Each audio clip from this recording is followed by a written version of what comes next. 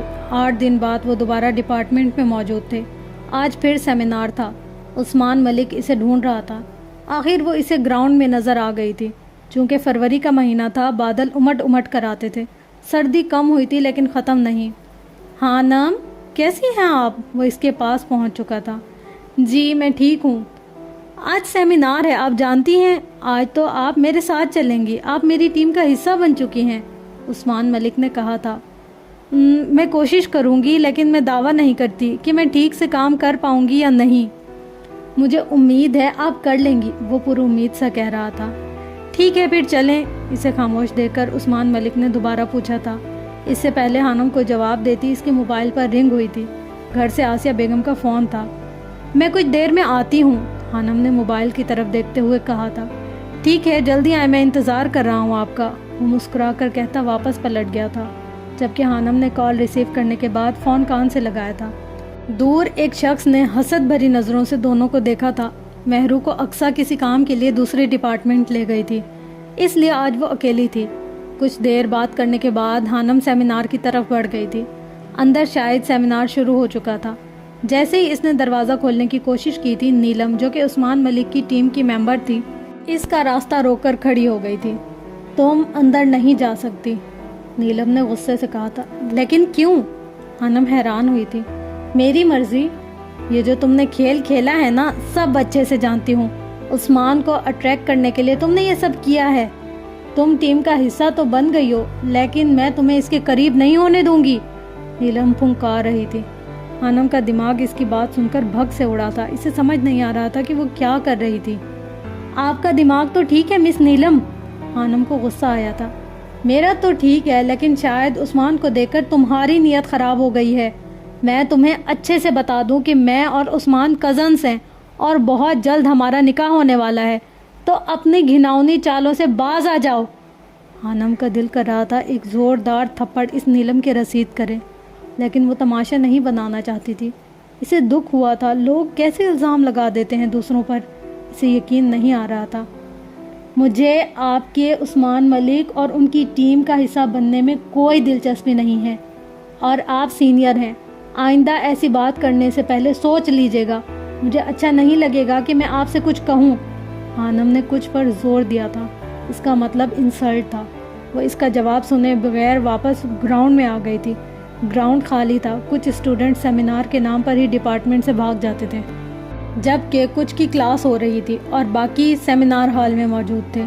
وہ لکڑی سے بنے بینچ پر بیٹھ گئی تھی، آنکھیں نم ہونا شروع ہوئی تھی۔ وہ اچھا کرنا چاہتی تھی تو برا ہو جاتا تھا۔ وہ جو سوچتی بھی نہیں تھی، لوگ وہ الزام لگا دیتے تھے اس پر۔ وہ اپنے بیگ پر انگلی سے کچھ لکھ رہی تھی، آنسوؤں کو ضبط کرنے کی کوشش جاری تھی۔ گردن جھکی ہوئی تھی، اسے لگ رہا تھا کہ اگر اس نے آنکھیں اوپر کی تو لوگ اس کے آنسو دیکھ لیں گے۔ وہ جتنی سخت دل نظر آتی تھی اتنی حساس بھی تھی، چھوٹی چھوٹی باتوں پر آنکھیں بھر آتی تھی۔ جانے زندگی کی کس تجربے نے اسے اتنا تلخ بنا دیا تھا۔ وہ پہلے تو ایسی نہیں تھی۔ اسے غصہ شدید آتا تھا۔ کچھ ہی پل گزرے تھے جب اسے محسوس ہوا کہ کوئی اس کے پاس آ کر بیٹھا تھا۔ اس کی گردن اور جھک گئی تھی۔ اوہ، تو مس خانم روتی بھی ہیں؟ اسٹرینج، مجھے تو لگا تھا کہ وہ اپنے کاٹ دار لہجے سے بس دوسروں کو گھائل کرتی ہیں۔ آواز پر جیسے خانم کو کرنٹ لگا تھا۔ اس نے مڑ کر اپنی دائیں طرف دیکھا تھا۔ آرجے بینچ کے اوپر چڑھ کر بیٹھنے والے حصے پر پاؤں جمائے ٹیک لگانے والے حصے پر چڑھ کر بیٹھا تھا۔ خانم نے فٹافٹ آنکھوں میں آئی نمی کو صاف کیا تھا۔ وہ سیمینار ہال میں تھا۔ خانم اسے وہاں دیکھ کر حیران ہوئی تھی۔ تم یہاں کیا کر رہے ہو؟ وہ غصے سے بولی۔ جو تم کر رہی ہو، یعنی آنسو بہا رہا ہوں، وہ کہکا لگا کر ہنسا تھا۔ خانم جانتی تھی وہ اسے جلائے بنا باز نہیں آنے والا تھا۔ تم تو سیمینار میں تھے نا؟ ہاں تھا تو ایک بے وقوف لڑکی سے بحث کرنی تھی، لیکن وہ ڈر کر بھاگ گئی، وہاں آئی نہیں تو میں باہر آ گیا، وہ شرارت سے کہہ رہا تھا۔ خانم نے گھور کر اسے دیکھا تھا۔ ایک بات تو بتاؤ، اس کے لہجے کا انداز ایک دم بدلا تھا۔ حانم نے سوالیہ نظروں سے اسے دیکھا تھا۔ گرے آنکھیں رونے کے باعث گلابی ہو چکی تھیں، پلکیں نم تھیں۔ کیا مصیبت ہے یار، وہ بڑبڑا کر کہتا چہرے کا رخ موڑ گیا تھا۔ اس کی نم آنکھیں آرجے کا دماغ خراب کر رہی تھیں۔ کیا بات ہے؟ حانم نے پوچھا تھا۔ وہ اس کی بڑبڑاہٹ نہیں سن پائی تھی۔ کبھی کبھی کسی انسان کو دیکھ کر ایسا کیوں لگتا ہے کہ اس انسان سے ہمارا صدیوں پرانا تعلق ہے؟ ایسا کیوں لگتا ہے وہ انسان ہمیں پہلے بھی کہیں مل چکا ہے؟ وہ ہمیں اپنا جیسا کیوں لگتا ہے؟ آرجے کی بات سن کر حانم پھیکی سی ہنسی ہنس دی تھی۔ اسے آرجے سے اس سوال کی توقع نہیں تھی۔ وہ حیران بھی ہو رہی تھی۔ وہ کتنے نارمل لہجے میں بات کر رہا تھا، نہ کوئی غصہ نہ طنز۔ اسے محسوس ہو رہا تھا جیسے وہ واقعی کسی الجھن کا شکار ہو۔ ٹھنڈی ہوائیں دونوں کے چہروں کو چھو کر پلٹ رہی تھی۔ موسم کافی خوشگوار تھا۔ تم تو خدا پر یقین نہیں رکھتے، تم عالم ارواح کو کیا مانو گے؟ یہ سب روحوں کے کھیل ہیں مسٹر آرجے، یہ تمہارے بس کی بات نہیں۔ کیا مطلب؟ آرجے نے الجھن آمیز لہجے میں پوچھا تھا۔ مطلب یہ ہے کہ اس جہاں کے علاوہ اور بھی جہاں ہیں، اور ایک روحوں کا جہان ہے، اور تمہارے پاس اسکیننگ آئی ہے نا؟ تم پھر یہ سب کچھ کیوں نہیں دیکھ پاتے جو مجھے نظر آتا ہے؟ حانم نے آسمان کی طرف دیکھتے ہوئے کہا تھا۔ یہ اس کا پسندیدہ موضوع تھا۔ بادلوں سے ڈھکے آسمان نے اسے پرسکون کیا تھا، جانے وہ وہاں کسے دیکھ رہی تھی۔ بہت کچھ نظر آ کر بھی بہت کچھ چھپا ہوتا ہے۔ اسے دیکھنے کے لیے بصیرت کی ضرورت ہوتی ہے، جو شاید تمہارے پاس نہیں ہے۔ لیکن مجھے امید ہے ایک وقت آئے گا جب تمہیں سب نظر آنا شروع ہو جائے گا۔ ایک وقت آئے گا جب تم کسی چیز کا انکار نہیں کر پاؤ گے، لیکن نہ جانے وہ وقت کب آئے گا۔ یہ روحوں کا جہان کون سا ہے؟ آرجے نے اس کی بات کو نظر انداز کرتے ہوئے اپنا سوال دہرایا تھا۔ کیا روح پر یقین ہے تمہیں؟ حانم کے سوال پر وہ چونکا تھا۔ وہ واقعی روح جیسی کسی چیز پر بھی یقین نہیں رکھتا تھا۔ جب روح پر یقین نہیں ہے تو اس کے جہان کے بارے میں جان کر کیا کرو گے؟ ویسے بھی وہ دوسرا جہان ہے، وہ تمہارے بس کی بات نہیں ہے، تمہارے بس کی بات نہیں ہے۔ حانم کا لہجہ جذباتی ہو گیا تھا۔ اس نے ایک بار پھر آسمان کی طرف دیکھا تھا۔ بارش کی پہلی بوند نے اس کے چہرے کو چھوا تھا۔ حانم آنکھیں بند کر گئی تھی۔ بادلوں کے گرجنے کی زوردار آواز کے ساتھ بجلی چمکی تھی۔ بجلی کی چمک میں اس کے چہرے پر کچھ چمکا تھا۔ وہ ایک دل فریب منظر تھا۔ آرجے نے خود کو اس وقت بہت بے بس محسوس کیا تھا۔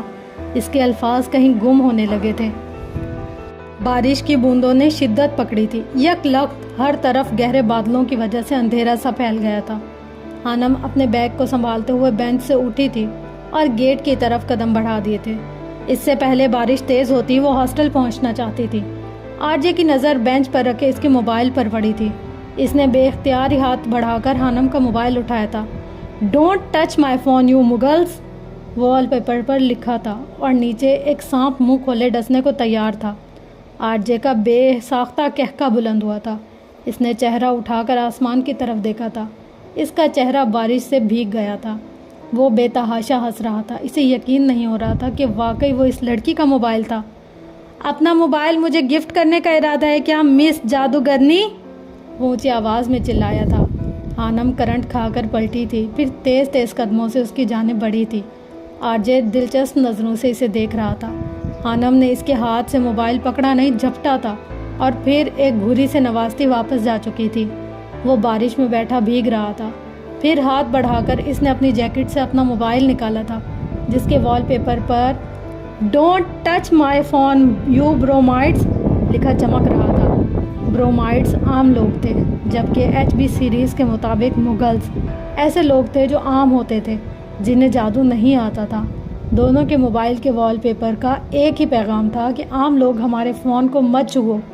وہ کتنی دیر بارش میں بیٹھا بھیگتا اور ہنستا رہا۔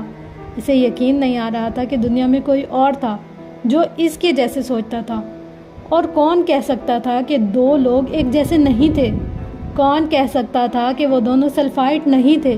اور کون کہہ سکتا تھا کہ وہ دونوں جادوگر نہیں تھے؟ کون کہہ سکتا تھا؟ حانم 2 دن ڈپارٹمنٹ نہیں گئی تھی۔ اسے بارش میں بھیگنے کی وجہ سے ٹھنڈ لگ گئی تھی۔ ڈپارٹمنٹ میں اسپورٹس گالا کی تیاریاں چل رہی تھی۔ آج ان کی ڈپارٹمنٹ میں مشاعرہ تھا۔ مشہور شاعروں کو دعوت دی گئی تھی۔ شام کو 5 بجے وہ تیار ہو کر ڈپارٹمنٹ پہنچ گئی تھی۔